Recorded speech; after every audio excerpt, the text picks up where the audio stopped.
Bonjour à tous, une fois n'est pas coutume, je vous propose aujourd'hui de faire un focus sur Herr Rudolf Diesel, c'est-à-dire Monsieur Rudolf Diesel, dont un hommage a été rendu dans le magazine corporate Van Holl, le Van Holl Magazine numéro 86, qui datait de 1993. Et justement, en 1993,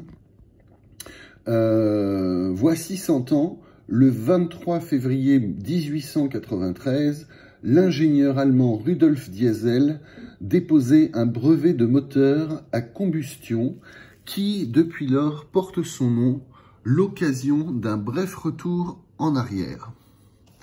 Voilà donc Monsieur Rudolf Diesel et justement l'article qui lui rend hommage dans le Van Holl Magazine numéro 86 de 1993. Sachant qu'à date de filmage de cette vidéo, nous sommes fin 2022, autant dire que le 23 février 2023, cela fera 130 ans que le moteur diesel sera né. Voilà.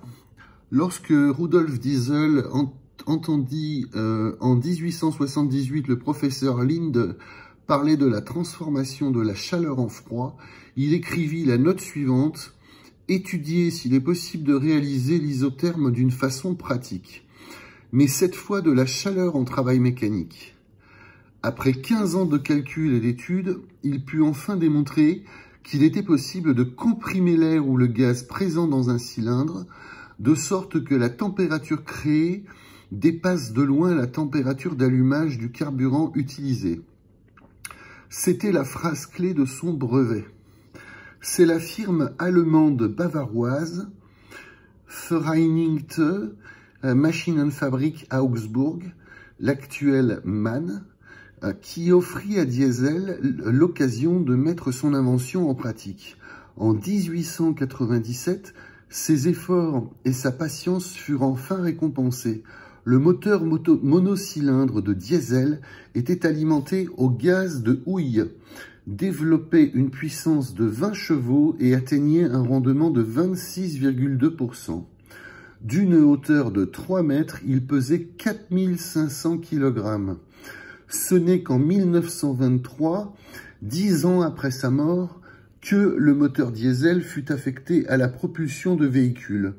L'injection directe, système mis au point ultérieurement par MAN, s'avérera la meilleure solution pour les camions et autobus.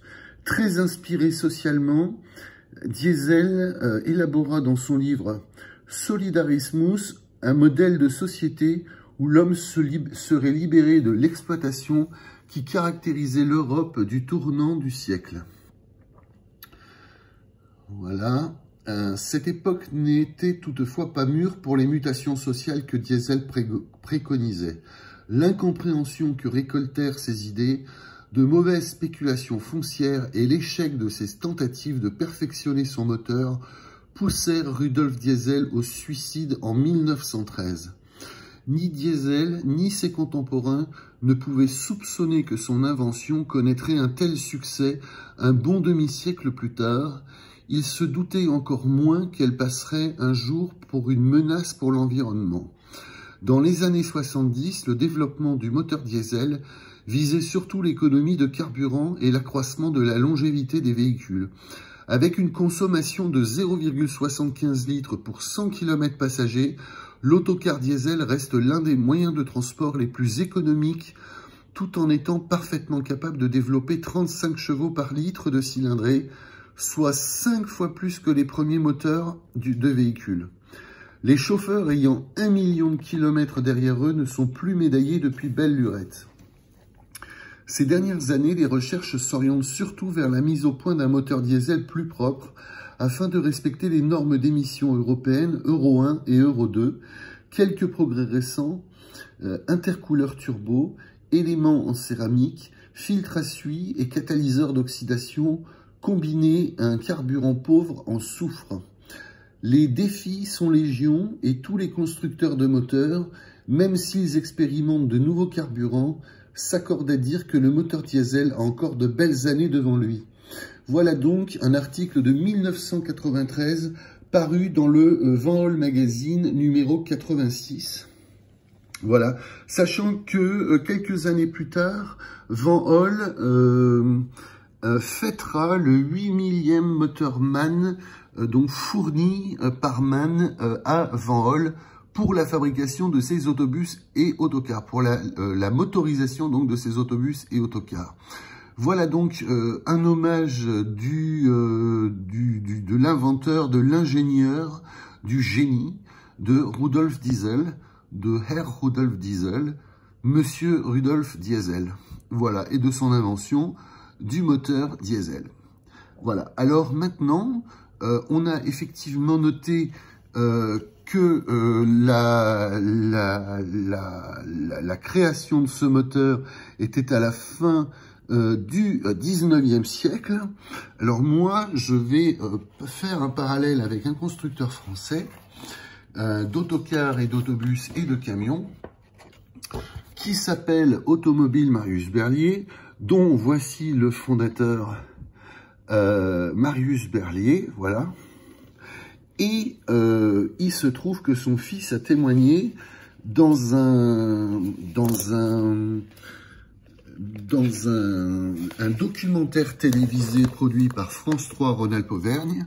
Donc voici le fils Paul Berlier qui a été également le président d'Automobile Marius Berlier. Donc voilà, donc là en l'occurrence il s'agit d'un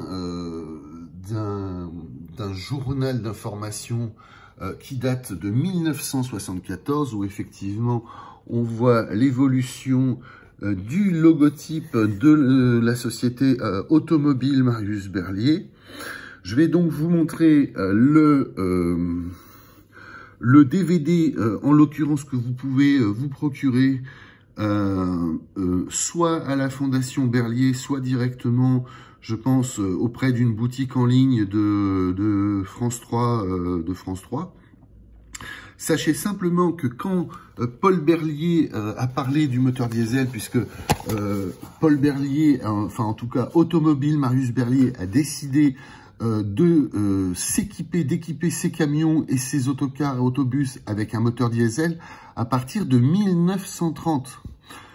Donc que s'est-il passé pendant la création, depuis la création du moteur diesel par Rudolf Diesel et la mise effectivement en pratique des moteurs diesel dans la gamme Berlier, que faisait-on en fait du gazole? La réponse tient en 3 mots, de l'aveu de monsieur Paul Berlier, donc qui fut le président directeur général de la Société des Automobiles Marius Berlier. Alors ouvrez grand les oreilles, on le jetait. Voilà ce que l'on faisait du gazole, puisque c'était considéré comme un déchet. À partir du moment où le moteur diesel n'existait pas, à partir du moment où, à partir d'un baril de pétrole, on obtient évidemment plusieurs matériaux selon la température de chauffe du baril en question, forcément, il fallait bien faire quelque chose du gazole. Et voilà donc ce que l'on faisait du gazole, c'est-à-dire qu'on le jetait, c'était un déchet. Voilà, un témoignage très intéressant dans ce DVD de France 3 Rhône-Alpes-Auvergne.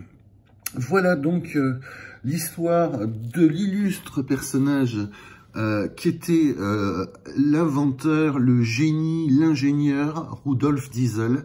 Voilà, je trouve que c'était intéressant quand même de parler du diesel et de Herr Rudolf Diesel. Voilà, j'espère que vous avez aimé cette vidéo. Merci de la liker, de la partager et à très vite pour d'autres vidéos. À bientôt.